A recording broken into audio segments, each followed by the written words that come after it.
Throughout the 17th and 18th centuries, people were kidnapped from the continent of Africa, forced into slavery in the American colonies, and exploited to work as indentured servants and laborers in the production of crops such as tobacco and cotton.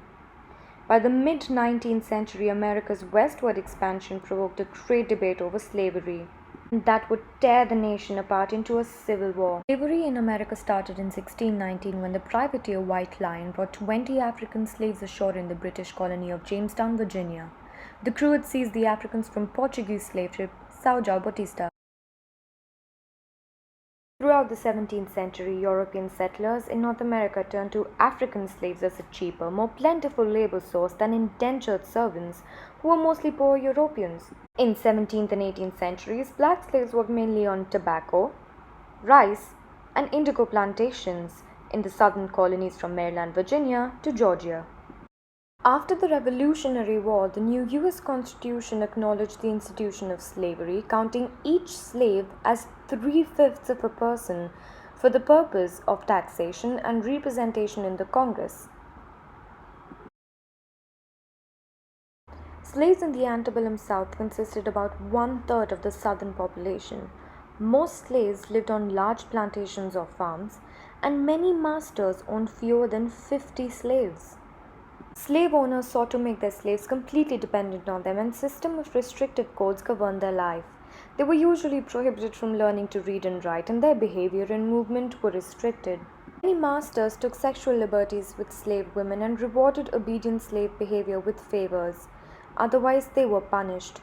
A strict hierarchy among slaves helped keep them divided and less likely to organize against their masters.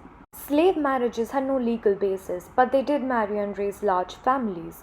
Most slave owners encouraged this, but nonetheless did not usually hesitate to divide the slave families by sale.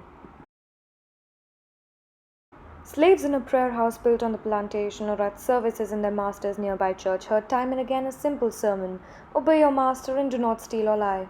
The slaves developed their own religion, and it was the source of a very different message. At services held secretly during the evening, prayer songs and sermons focused on deliverance from bondage. Music, which came to be known as Negro spiritual, was an important part of the slave culture. The whites thought that they sang all the time and they were happy with their lot, but they ignored the lyrics of the song. And the lyrics were mostly about the burden of back-breaking labor. Stoner Rebellion, Gabriel Prosser's conspiracy, Denmark Vesey's plot, and Nat Turner's rebellion are the most famous ones in American history. Sadly, the Stoner Rebellion and Nat Turner's were the only ones that achieved something. Running away was another form of resistance. Slaves who ran away often did so for a short period of time to escape the harsh punishment that had been threatened. Others who were able to run away permanently did so. Escaping and hiding were the only options they could opt to. Other methods of day-to-day resistance were faking illness, playing dumb, or slowing down work. Not just that, they even set up buildings and houses on fire. During the Civil War, though Lincoln's anti-slavery views were well established, the Central Union War aim at first was not to abolish slavery but preserve the United Nations. Abolition became a goal only later due to military necessity and growing anti-slavery sentiment in the North. The end of slavery is marked with the passage of the 13th Amendment after the Civil War's end. Some 186,000 black soldiers would join the Union Army and 38,000 lost their lives.